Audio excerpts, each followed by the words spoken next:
Esto en cuanto a las fibras multimodo. Y en las fibras monomodo, pues nada, las utilizamos en red de área extensa, las utilizamos en red local cuando se trata de velocidades altas a poco que sea una distancia grande, ¿vale? Por ejemplo, normalmente entre edificios casi siempre, si podemos, usamos fibra monomodo. La fibra monomodo solo va a partir de la segunda ventana. Casi todo lo que tiene que ver con la fibra monomodo lo fija la ITU. Y digo casi porque hay una cosita que fijan los entes de normalización de cableado estructurado, que ahora comentaré, ¿vale? Pero prácticamente todo lo que tiene que ver con la fibra monomodo lo decide la ITU. Y en cableado estructurado, el ISO, el IEC, etcétera, etcétera, han considerado que merecía la pena decir algo de la fibra monomodo, porque como la gente empezamos todos a utilizar fibra monomodo en redes locales, pues han fijado dos categorías, la que llaman fibra OS1 y OS2. Claro, alguien podría pensar, haciendo la analogía con lo de OM1, OM2, etcétera, que la OS1 es la fibra monomodo más malilla y la OS2 es la fibra monomodo más buena, pero no tiene nada que ver, ¿vale? La denominación de OS1 o OS2 no hace referencia a la calidad en sí de la fibra para transmitir datos, sino a la estructura que tiene la manguera de fibra. La manguera es esto que yo os he pasado antes. Entonces, estas mangueras las hay de dos tipos. Las hay de estructura ajustada, o sea que literalmente la fibra va cogida a la cubierta, ¿va? Pegada, y las hay de estructura holgada, donde la fibra, como su nombre dice, puede moverse libremente dentro de la cubierta. Y diréis, ¿y esto qué importancia tiene? Pues tiene importancia porque cuando estás en sitios donde puede haber variaciones grandes de temperatura, los efectos de la dilatación, que no afectan por igual a la fibra y a la cubierta, en el caso de utilizar una estructura ajustada, pueden romperla. De forma que la estructura ajustada es la que se utiliza siempre solo en interior de edificios. En exterior de edificios solo se usa la holgada. También se puede usar la holgada dentro de edificios, ¿vale? No está reñido. Pero la de estructura ajustada se utiliza solo dentro de edificios. Eso es lo que significa OS1. Y OS2 es la de estructura holgada, ¿vale? Rogelio, en el caso de platillos como el cable de fibra, ese naranja que nos has enseñado, sí. No serían ni OS1 ni OS2, ¿no? Porque no irían cableando el edificio. No. El naranja era el multimodo. El monomodo que os he enseñado era el amarillo, ¿vale? Sí. Por cierto, se me ha olvidado deciros cuando os lo he pasado para que os fijarais en ello, pero bueno, os lo digo ahora. El color en sí lo comentaremos luego. Esto es el que identifica la multimodo y este es el que identifica la monomodo, pero además, no sé si habéis visto que los conectores estos eran de distinto color, uno es azul y otro es verde, ¿vale? Luego explicaremos, eso también tiene su significado. Pero a colación de lo que tú preguntabas, en la que os he pasado la manguera de fibra, no os lo he dicho porque no lo habíamos comentado aún, pero aquí donde pone 24 por 9, 125, ponía detrás OS1. ¿Vale? Aquí pone OS1 detrás de ese 24 por 9. ¿Vale? Entonces, ya sabéis lo que significa, ¿no? O sea, esto es una fibra pensada para instalar en interior de edificios en una red de cableado estructurado. No es para utilizarla un operador en los tendidos que hace por la calle. Por la calle aéreo. Ni subterráneo tampoco. ¿Vale? Cualquier cosa en exterior debería de utilizar OS2. Cuando digo en exterior no quiero decir a la intemperie, no solo a la intemperie, exterior de edificios, ¿vale? Debido a las mayores variaciones de temperatura. Bueno, pues eso de la estructura holgada frente a la estructura ajustada, bueno, son cuestiones mecánicas que en principio no tienen que ver con la transmisión de los datos por la fibra, bondad o no de la fibra para la transmisión de los datos, pero que se utilizan mucho en la nomenclatura para referirse a tipos de fibra, pues que sepáis que no tiene relación con eso, ¿vale? Aquí tenéis algunos ejemplos de mangueras de fibra, siempre para exterior, de estructura holgada. El de la izquierda es una fibra que suelen utilizar las compañías eléctricas cuando hacen tendidos. Las compañías eléctricas tienen una gran ventaja a la hora de hacer tendidos de fibra óptica, y es que tienen lo que es más difícil de conseguir, que es el derecho de paso. Como ya tienen los tendidos de alta tensión y ya les han permitido montar sus torres y tal, pues digamos que por muy poco más pueden, aprovechando esos tendidos, pasar mangueras de fibra y empezar a vender servicios de telecomunicaciones. Por eso todas las compañías eléctricas tienen una filial que se dedica a las telecomunicaciones y que vende fibra. De hecho, la fibra que nosotros tenemos entre los campus, que nos la dio en su día una empresa que ya no existe, que se llamaba Neosky, era una filial de Iberdrola. La red de Rediris, esta no, pero una que hubo anteriormente, era de Red Eléctrica Española. ¿Vale? O sea, que las eléctricas tienen mucho que ver con este tema. Entonces, una cosa que las eléctricas hacen a veces es, cuando tienen que hacer un tendido nuevo, aprovechan el cable de tierra, el cable de la conexión a tierra de los tendidos de alta tensión. Como ese cable, digamos, es bastante inocuo porque no lleva corriente o no lleva alta tensión, pues el cable de tierra es una malla de alambres de aluminio, como veis aquí, que por dentro lleva una manguera de fibra. Y entonces, digamos que disfrazado dentro del cable de tierra lleva una manguera de fibra de 128 o 256 fibras.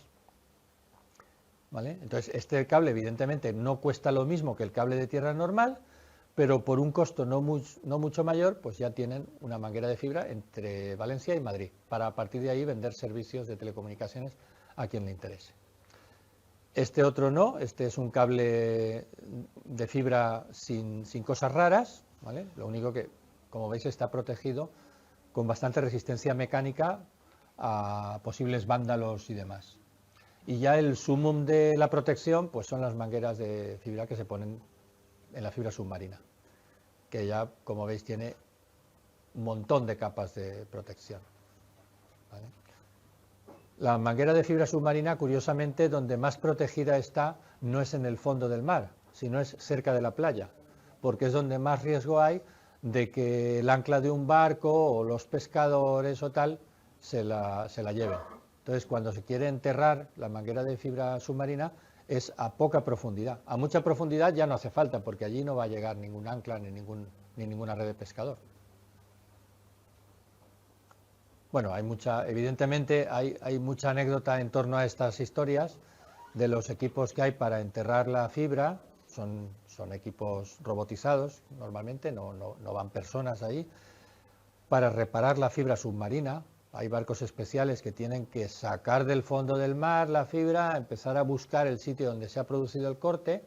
En realidad no lo buscan porque hay aparatos de medida que ahora comentaremos que directamente ya te dicen en qué punto está el corte o el problema de la fibra. Entonces van directamente allí, pero aún así tienen que sacar a superficie la fibra, reparar la avería y en muchos casos empalmar trozos de manguera nuevos para dejar la fibra reparada.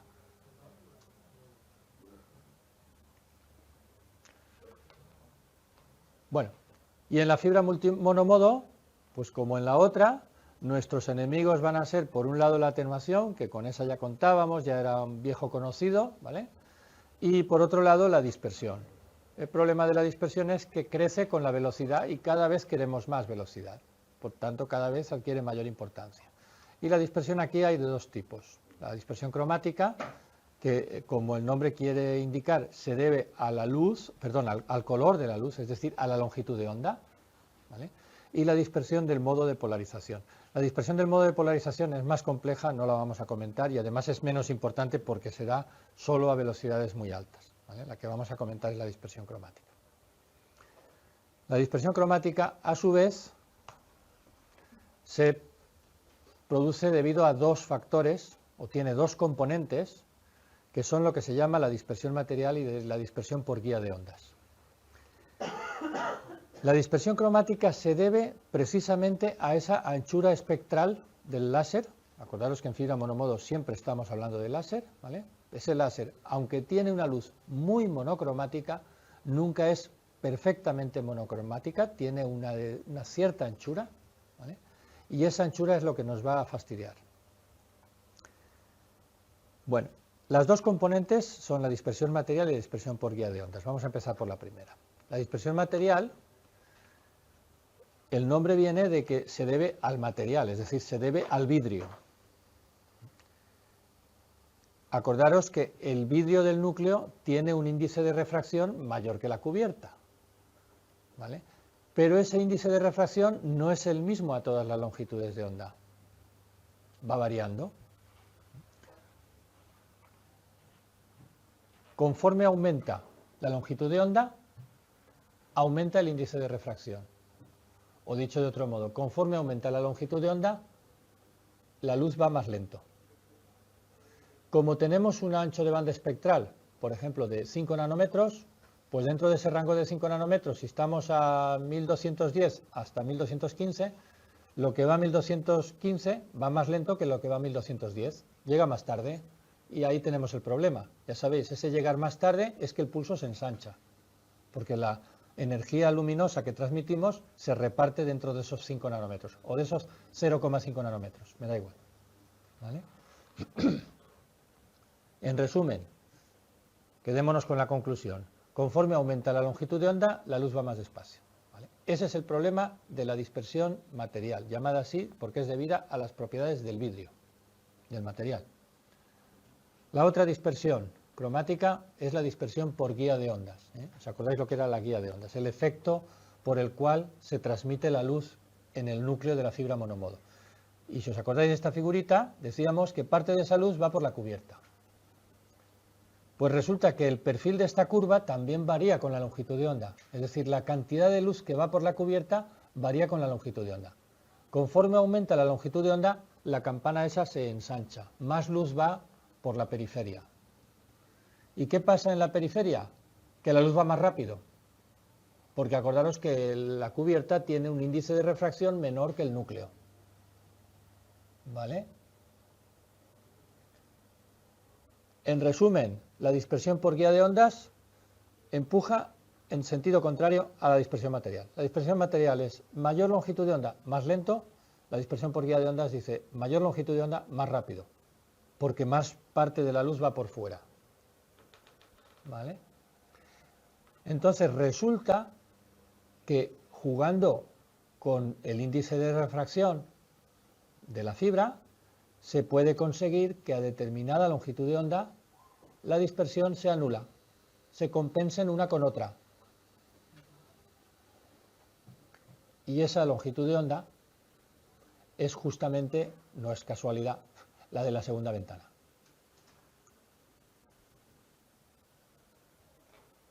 En la fibra monomodo estándar, vamos a decir clásica, tradicional, las cosas están hechas de manera que ocurre lo que aparece en esta figura. Esta sería la dispersión material, esta es la dispersión cromática. Entonces, a determinada longitud de onda, el efecto puede ser negativo o positivo, a determinada longitud de onda, la suma algebraica de ambas, la dispersión por guía de ondas es esta es una componente, esta es la otra, y la suma de, esta es la otra, y la suma de ambas, que sería esta curva, a determinada longitud de onda da un valor 0 de dispersión. Y ese valor es aproximadamente el centro de la segunda ventana. Entonces, si yo consigo hacer la fibra perfecta y transmitir en la longitud de onda perfecta, tengo dispersión nula. Evidentemente, como las cosas nunca son perfectas y nunca consigo transmitir exactamente esa longitud de onda, como mínimo me iré medio nanómetro arriba abajo, voy a tener algo de efecto de dispersión, pero voy a minimizar ese efecto, o voy a reducirlo mucho. ¿Vale? Bueno, la fibra monomodo estándar es la que la ITU tiene especificada en una norma que es la G.652 y es la que coloquialmente se llama fibra NDSF. Las siglas significan en inglés fibra de dispersión no desplazada. Y esto cuando te lo dicen la primera vez te quedas un poco extrañado, dices, ¿cómo que dispersión no desplazada? Lo que vienen a decir, traducido al cristiano, es fibra donde la dispersión está en su sitio natural, en su sitio normal, donde se puso al principio de las fibras. ¿Vale? Luego han aparecido otras fibras que ahora comentaremos, donde se juega con estas curvas y esto se mueve a derecha o izquierda. Entonces la dispersión en esas fibras está desplazada. Como esta fue la primera de todas, y digamos es un poco la referencia, por eso es no desplazada. ¿Vale? Entonces las siglas en inglés son esas, NDSF. Claro, primero apareció la segunda ventana, o primero se empezó a utilizar la segunda ventana, con el paso de los años se vio que se podían desarrollar láseres que funcionaran en la zona de los 1550 nanómetros, que es la tercera ventana. Se vio que, se sabía que en esa zona la atenuación es menor y por tanto se dijo, pues vámonos allá, que tenemos menos atenuación. Pero el problema es que allí había mucha dispersión. Fijaros que en la gráfica anterior, si nos vamos a esta zona, pues claro, tenemos una dispersión cromática importante, ¿vale? Entonces, nada, vamos a ajustar los parámetros de los índices de refracción, el perfil de la fibra monomodo. Antes os he dicho una cosa mal, os he dicho, la fibra monomodo siempre es la función esa escalón. Bueno, luego hay variaciones también, ¿eh? Lo que no hay es campana de Gauss, o sea, siempre son, digamos, escalones rectos, variaciones bruscas en el índice de refracción. Pero hay todas las variantes que se nos ocurra y más. Hay escalón con una hendidura en medio, hay un montón de perfiles diferentes dentro de la fibra monomodo. Entonces, jugando con todos estos factores, se puede conseguir que la fibra se optimice para tercera ventana. Es decir, que la dispersión cromática sea nula en la zona de tercera ventana, fundamentalmente bajando la dispersión por guía de ondas, haciendo que la suma algebraica de ambas sea cero en la zona de la tercera ventana. Y entonces, cuando se quiere transmitir en tercera ventana, pues esta fibra es mucho mejor que la otra. Y por eso a esta se le llama fibra DSF, fibra de dispersión desplazada respecto a la posición original, que era la de 1250 nanómetros, o 1210. ¿Vale? Bueno, como podéis ver, la ITU también tiene su denominación para esta fibra. Siempre que sea letra, punto, numerito, ya sabéis, son estándares de la ITU. Y ya sabéis que todo lo que tiene que ver con fibra monomodo son cosas de la ITU, es territorio ITU. ¿Vale?